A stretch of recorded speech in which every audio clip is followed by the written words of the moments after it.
maybe in the future we will have the robot toilets of Japan. Pick up your rubbish, you scumbags. Please.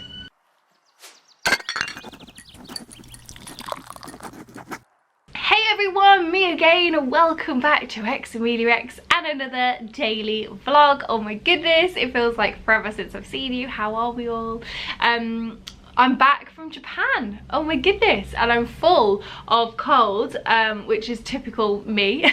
To be fair, I'm surprised it's taken this long to come out, because we were just so exhausted on this trip. It's been, I don't even know where to start. It's been absolutely incredible, a real trip of a lifetime, but hard work. Like, it definitely wasn't a sit by a pool, drink margaritas, chill out for a week. This was 10 days of adventuring, so many steps, jet lag, getting up early, just doing loads of stuff, and I wouldn't have changed it for the world. I don't care. I've got man flu up to my eyeballs and it was 100% worth it. So it's currently Monday the 16th of September, and I'm officially back to work today. We came back on very late on the 11th, so we officially started back on the 12th. Bless Chris had to go back to work straight away, but I took a couple of days just to sort of recover a little bit, rest my ankle, because we ended up doing like 20,000 steps a day, which isn't a lot for most people, but it's a lot for us, especially when you've got a sprained ankle. So yeah, I just kind of like relaxed a little bit, did more admin-y kind of things instead of getting straight back into work. Tried to give myself that sort of like relaxation period before I went back to work in order to prevent this. Didn't work, but never mind. So yeah, we were officially back in the land of England, and it's really strange. Japan was incredible. I keep getting asked on Instagram if I'm going to be doing blog posts, vlogs and stuff from our holiday, and the answer is yes. I think so, I hope so. Definitely vlogs, because I know that I've got loads of awesome photos, and I kind of have like a little bit of a plan as to how I want to structure them, because I've got a lot to say about Japan and what we did, so it's important to kind of like structure them in a readable way. And I did take vlog footage, not like chatty to the camera, hey guys, today we're doing this, but just I filmed what we were doing in the hope that I can put together 1 or 2 maybe vlogs, maybe like things like 5 best things to do in Japan, or the cooking class maybe could have its own vlog. I don't know, I'll have to see what I've got and kind of work from there. But that will be sort of a little passion project that I'm going to be doing alongside my paid work, because I am back into it now. It is, in this job, it's like buses. You get like nothing and then everything comes at once. So before I came away, I had loads of work to do, and now I'm back, I've got loads again, which is great, not complaining. It's good to be busy, especially when you're a freelancer. But the Japan content write-up and stuff is probably gonna have to sit around the other content. So if you don't see it straight away, it is coming. It just kind of has to sit in and around the jobs that pay the bills, I suppose. So Japan, what can I tell you about Japan? Oh, it was so good. A real culture shock, actually. It's so different. Hardly anybody speaks English, and that's not me being like everybody should speak English, it's my language, because I'm not normally like that. I think it's just I assumed more people would, because it's such a technologically advanced country, and a lot of like business goes on there, so you know, people kind of have to be bilingual, but not many people speak English, so it's a real challenge, which I loved. I loved it. You just kind of have to guess, and you have to sit there and sort of people watch for a little while, see what other people are doing, see how they're eating stuff, see how they're even ordering stuff, because they have like vending machines to order from in restaurants, which is a really clever idea. You kind of go in and you just put your money in, press what you want, it brings you a ticket, you hand that to the chef, and then they go and make it, and it just means that then you can leave as soon as you finish because you've already paid. It's really handy. And there's pictures and everything, so you can kind of just almost guess what you need. Oh, and also, oh man, if you've been following me on Instagram, if you haven't, come over and follow. I've put all my stories into 2 highlights, and there's loads of like lovely feed photos as well. But the thing that I absolutely loved is that they had like plastic fake plates of food in their window, that were made up to look like the dishes that they were selling. So you'd have like a fake bowl of ramen with the pork and the seaweed and stuff in the window, and it would tell you the price. So you can literally just point to that and know exactly how big it's gonna be, what's in it. Well, kind of, you have to sort of guess, but you know, like how it's gonna look, how big it is, how big the portion is, whatever. Brilliant idea, loved it, really liked that idea, very helpful. The food itself, oh my god, it was amazing, absolutely amazing, loved it. Gyozas, ramen, like yakisoba noodles, all like the strange and weird and wonderful local stuff, like onomiyaki omelets, which is like this omelette-y thing with meat on top, like shredded pork, and then drenched in this onomiyaki sweet sauce, mayonnaise, and then seaweed flakes. It sounds disgusting, but it was actually amazing. It kind of almost tasted like maple bacon pancakes. Oh, it was incredible. And then like, I can't remember what they're called, takoyakis, like squid balls. Loads of weird things. A lot of things that had fish in, like a lot of things were fishy. Yeah, it was a bit odd. Things you wouldn't normally expect to have fish in had fish in. Lots of pork, lots of salty food. Not many like fruit and vegetables out there, which I found quite interesting. Yeah, lots of convenience food, sushi, like the little triangle rice things that are filled with stuff that you get in like the supermarket and whatever. It was interesting, it was really interesting. Lots of fried chicken as well, which I thought cool. It was just fascinating. The whole food scene was amazing over there, absolutely amazing. And drinks wise, they're big on their beer, like Asahi beer, Sapporo beer, Kirin Ichiban. And then they all also drink highballs, which is whiskey and soda. So like a long whiskey and soda drink. They were everywhere. Gin was, you could kind of find that. You didn't find a lot of wine. Yeah, it was interesting. Sake, obviously, everywhere. Oh my goodness, we had this Wagyu beef steak thing. Oh, it was incredible. Incredible. Oh, the food was so good. And yeah, apart from that, we did touristy things. We did some touristy things, and then we also people watched, I like to say. We just kind of, I think it's important to have that downtime when you're out and about, just to kind of sit and drink a coffee, or sit in a bar and drink a beer, and just sort of look around you and see, just get the vibe for the place, you know. And it was really interesting, really interesting doing that. A lot of the ramen bars, sushi bars and stuff, they're all like literally on stools, one-on-one, and you get the businessmen come in, sit down, order their food really quickly, get it. Sometimes they'll wear like a bib because obviously they're in their suits. And this is like 8 o'clock at night, 9 o'clock at night, that they just finished work that late. They come in, they'll like slurp up their noodles, shove it away, out, gone. Just like that. There wasn't really much of like we do, like the Mediterranean culture of sort of sitting around, slowly eating, whatever, unless it was a big group of businessmen in a restaurant. Smoking's a thing still over there in restaurants and in bars. That was a bit of a shock. I was like, whoa, this is so weird, like having someone smoking next to you. You can request in a lot of places, some places are no smoking altogether. Some of them have like smoking areas. They still have old school smoking rooms as well, where you literally just go in and they're all sort of like stood there smoking in this smoking room, which fascinated me. But yeah, then you kind of get like groups of businessmen who are like sat around getting pissed, drinking, smoking, just ordering like food and stuff. But apart from that, it was very much a in, out, eat, go kind of culture, which is cool. Touristy things we did, we went to the robot restaurant, which was madness. It's like this cabaret dinner and a show. You don't have to have dinner, you can just go for drinks, with robots, dinosaurs, dancing neon men.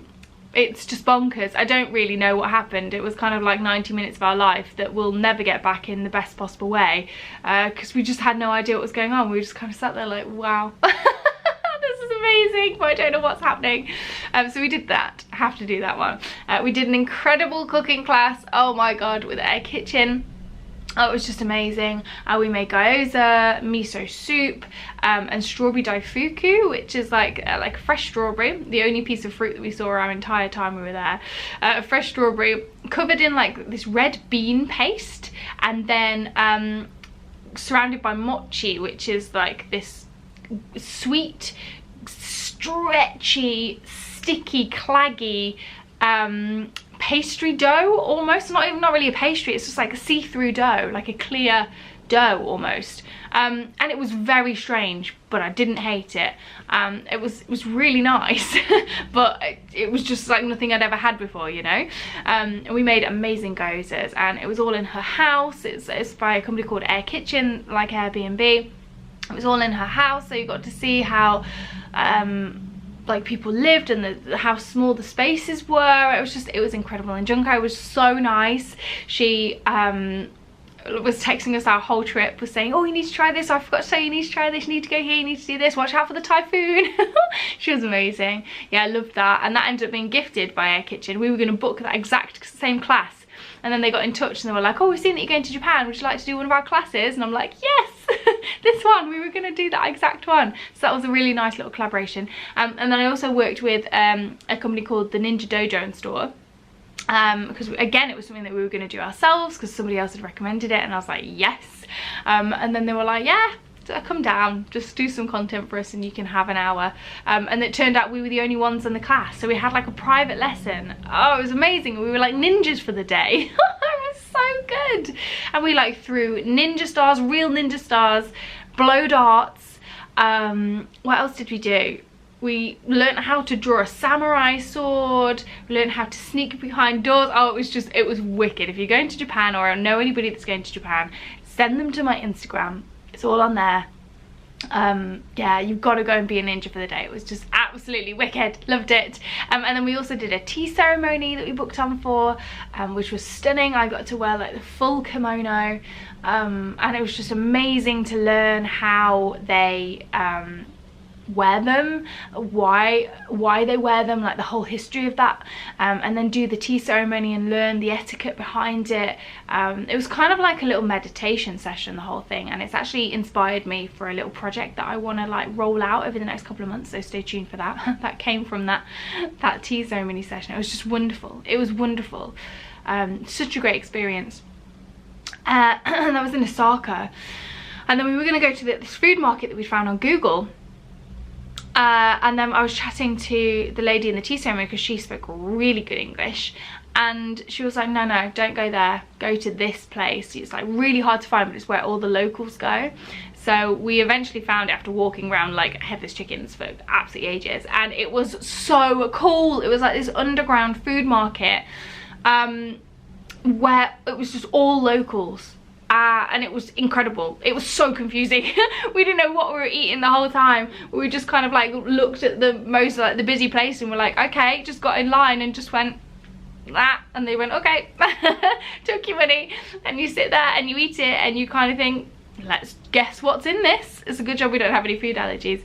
Yeah, and we found like the squid balls and stuff and the onomiyaki there, and it was just wicked. It was amazing, such a great experience. And it was one of those where you do just have to like sit down and watch what other people are doing, and then you like sit there for a couple of minutes with your beer and like, okay, I think I've got it now, I think I've got it. So we do this, we do this, we do this. It's just, it was wicked. It was so exciting, and it was like a whole new level of travel that we'd never done before, and it was just, yeah, it was so good. Oh, it was so good. I loved it. But we are back now, and it's back to the grind. So yeah, I do miss it. I'm glad to be home. Like, it was an exhausting trip because everything you do you have to use brain power for, because obviously there's the language barrier. You don't exactly know what it is. Even just buying a packet of crisps, like you're like, what flavour is this with a potato and a cat wearing slippers? I don't know. Oh, it's tomato flavour, of course. You just kind of have to like use your brain for everything, and then counting out the money and stuff. So it was exhausting, and it's nice to be back home, but it was an incredible trip. I miss how clean it was though. Like, Japan is the cleanest country I've ever been to. I didn't see one piece of rubbish throughout the entire 10 days we were there.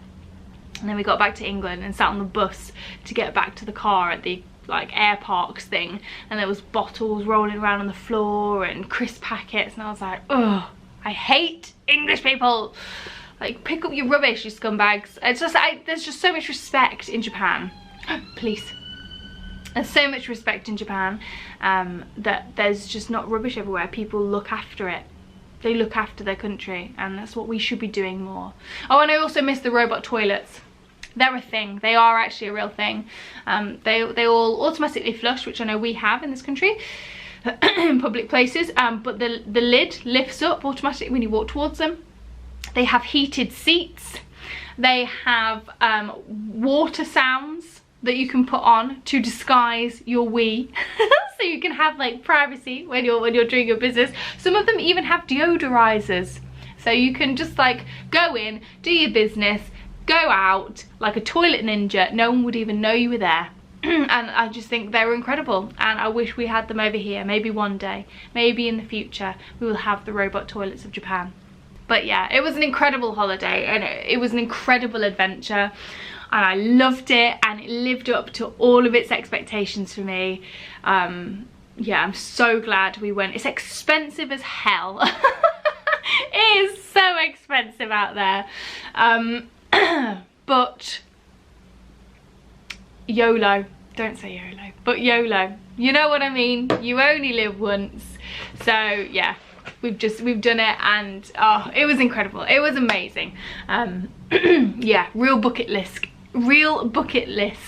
tick off for me, that one, and also Chris as well. Because obviously he's been out there, but he's only been out there for work. He hasn't really seen anything, so it was really lovely, like, to do all the stuff we did, to see Tokyo and like Shinjuku, like the businessy district, and then just like 2.5 hours on the bullet train, which was also very cool. You're in Kyoto, which is completely different, like a little bit more traditional. You've got the streets of Gion, and the geisha district, where you walk down and it's almost like a film set. Almost looks like a film set of Japan. It's like all the buildings are wooden, with the red lanterns outside. And then if you're very lucky, we didn't actually see one, but if you're very lucky, you can see a geisha like scuttling between appointments. But yeah, it was incredible. Like, it was incredible, and it was so different. And then like Osaka is different again from like Kyoto, and then like even back in Tokyo, going from like Shinjuku, the business district, going from there to somewhere like Akihabara, which is like the gaming district where we did Mario Kart. Oh my god, forgot about that. We did Mario Kart. Real life in the streets of Tokyo. Madness. Loved it. Like, that's the gaming district, so that's absolutely crazy. You've got like all these like cosplay girls walking around, and like these huge like technical shops and stuff selling all like the Sega and all any kind of like technology you could possibly want, and that's like a crazy town. There's so many different areas that are just completely different. Oh, and Harajuku was wicked with like the giant candy floss, and seeing all the Harajuku girls. Oh, it's just amazing. Oh, we did so much as well, but that's why I sound like this. This is why I sound like this. But yeah, anyway, back to the grind. Sorry, this is the majority of the vlog is going to be me talking about Japan, but I just thought I'd like to have a little bit of a catch up with you. Yeah, maybe we can do like a Japan Q&A or something, I don't know. I'll have a think on that this week. But for now, back to the grind. I've got loads of emails to answer. I've got loads of washing to do. Still haven't unpacked the suitcases. Oh my god. Normally I do them straight away, but we were just absolutely gone when we came back, we were just like, and yeah, we've just had a weekend doing nothing, which we really needed. So I need to put some washing on, unpack the suitcases, do my emails and crack on. I've got loads of jobs this week. So that's why I'm doing the daily vlog today, because I've got too much going on to kind of like juggle this and filming for other things. I'm excited to show you the projects coming up. But yeah, this is it. This is me. This is me. Also, exciting news, I have been nominated for a award, which is very exciting. It's been a while since that happened. This is the Best Women in Business Awards, so it's like a big serious one, and it's from loads of different industries and stuff, so like beauticians or recruitment agencies, like a serious business awards basically. And this year they have launched a blogging category and I am a finalist, which is crazy. So I'm going to be going there next month to the award ceremony and see if we've won anything. Crazy, man, can't believe it. I'm a little bit nervous. It's like a black tie thing as well, so I'm gonna have to like get a proper dress and stuff. Oh, I always get really nervous about those kind of things, like, are you gonna be underdressed, are you gonna be overdressed? It's all right for Chris, he's got his kilt, so he can just pop his skirt on and he's good to go. But yeah, I need to think about what I'm gonna wear. Literally just turned over my diary and been like, right, what are we doing today? And then realised I've got the doctors at 3 o'clock. Completely forgot about that one. It's a good job I wrote it down. Nothing serious, but I'm due some jabs or something or other. I think it's typhoid. I can't quite remember. But yeah, need some boosters for all the travelling that we do. Typhoid. I'm very grateful that Chris has been cooking the past 2 days because I've been feeling awful. But this is the carnage of his cooking. So time to wash up. Washing up interrupted by the Gusto man, but we have our box for the week. So we've got smoky Spanish chicken, patatas bravas and aioli, which looks amazing. Very excited for that one. Sizzling Cajun steak with sweet potato mash. OMG. I think we paid a little bit extra for that one. It's like an extra £1.50, but we both really fancied steak, so there you go. Brazilian haddock moqueca. I'm not sure how you say it. Is it moqueca? Moqueca, a zesty lime rise. I've never heard of it, but apparently it's meant to be really nice, so we tried that one. That was gluten-free as well, actually. There's quite a few gluten-free options on Gusto if you are celiac. And last but not least, a 10-minute creamy ham hock gnocchi with salad. Oh my god, we're very much looking forward to that one, actually. I love their gnocchi whenever we get it. So yeah, that's pretty much our box for the week and what we shall be eating over the next 4 days, because Chris is actually going away for work again, bless him, on Friday, and so am I. So we'll be going in different directions, so we only need 4 meals this week, so it kind of works out perfect. Question is, which one do we eat first? So many of you, by the way, have said that you've signed up to Gusto after watching my vlogs and all of my Instagram stories about it, because I'm always posting our recipes and are really enjoying it. So I'm really happy about that. I'll try and remember to leave my link again down below. So if you want to try one, it's like 50% off. It might actually be 60% at the moment, I'm not sure. Let's have a look, I don't know. It's either 50 or 60%. You'll get a nice surprise when you click the link. But yeah, we love them. We absolutely love them. And they're just so easy and really delicious. So yeah, we're officially sold, as are quite a few of you. So it's nice. Let me know some of the recipes that you've tried and any that we need to order next week.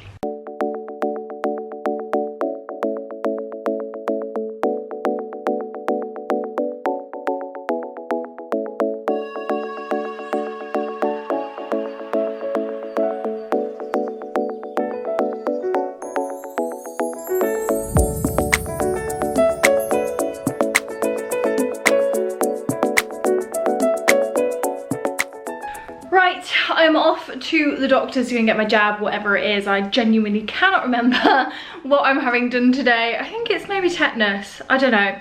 One of them's run out anyway. So yeah, I'm gonna head there, and then I need to go and get Toby's vet thing stamped, because the last time he had his boosters, completely forgot to take like the whatever you call it, the log book, I suppose. I forgot to take that, so I need to go in and get that stamped, because he's actually staying with a new lady this weekend. when I go away for work, because Chris is also away as well, so blah blah blah. Because basically, when he stayed with Lucy this time round when we were in Japan, she has recently got some new guinea pigs, like some baby guinea pigs, some like young ones, and Toby took quite an interest in them.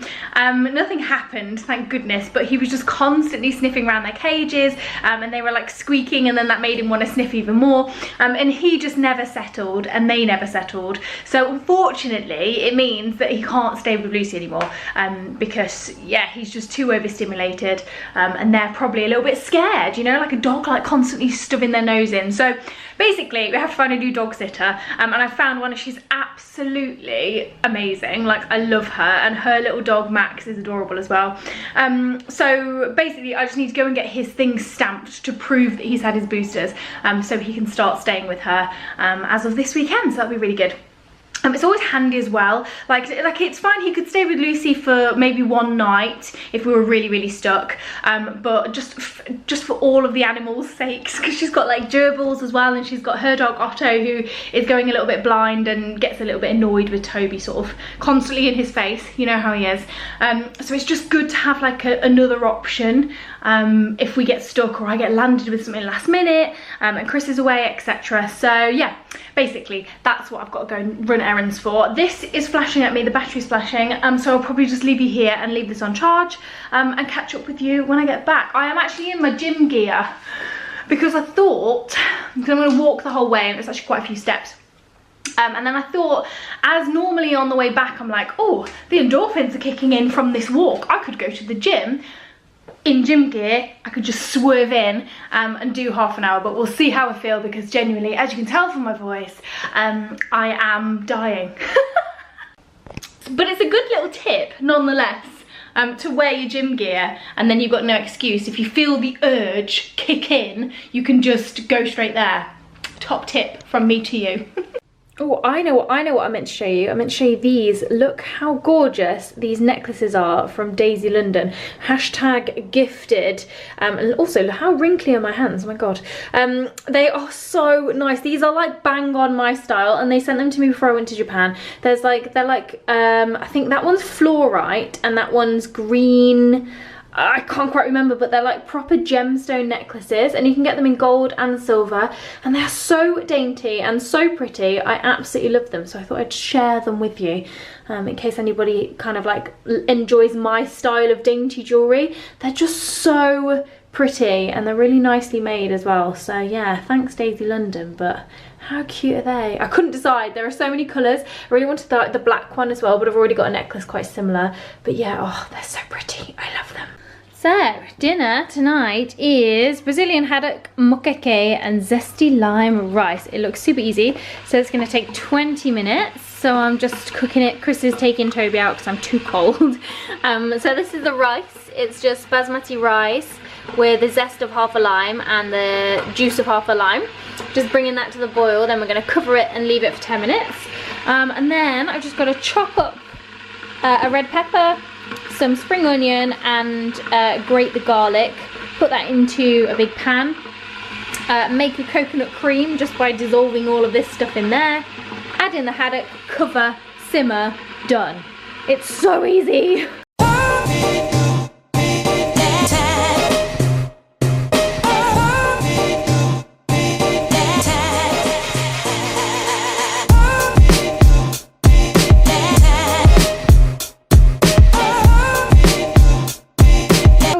Does that look? Oh my goodness, and you can smell the chili in it too, so this is gonna blast my cold out from me. It's gonna be super spicy.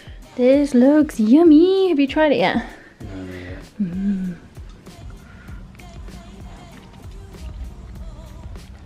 No. Oh, that's good. It is spicy though. It's really nice. Proper like coconutty. Tastes a bit like that lamb one that we had, the very first one that we had. Oh yeah, like the coconut lamb one. Sorry. Now we're gonna watch an episode of Grey's Anatomy because Chris is now obsessed. We'd made a pact when we were on holiday because I found out that it was all on Amazon Prime and I haven't watched it for years. I said we'll watch 5 episodes, and if you like it after 5 and you want to carry on watching it, then we will. If not, I shall never speak of it again. And you're hooked. We're on season 2 already. It's so good. I forgot how good it was.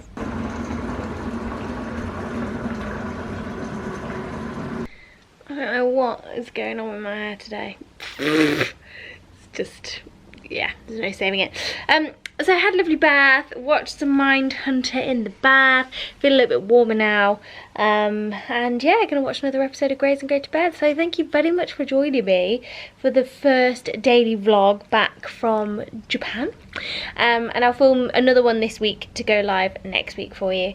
Don't know what day to film it on. We shall see. I'm going to the spa on Thursday, maybe I could film that. But yeah, that's pretty much it. Sorry, I don't know how long this one's going to be. I don't know how good it's going to be. Don't really have a lot to kind of say. I kind of filled you in this morning. My eyebrows look incredibly strong right now. They will go down over a day or two, promise. But yeah, thanks very much for watching, and I'll see you again soon. Bye. He's ditched me. He's left me like all the other men in my life. Obviously, the universe had different plans. I was doing it all naked because it's too hot, so that's not appropriate.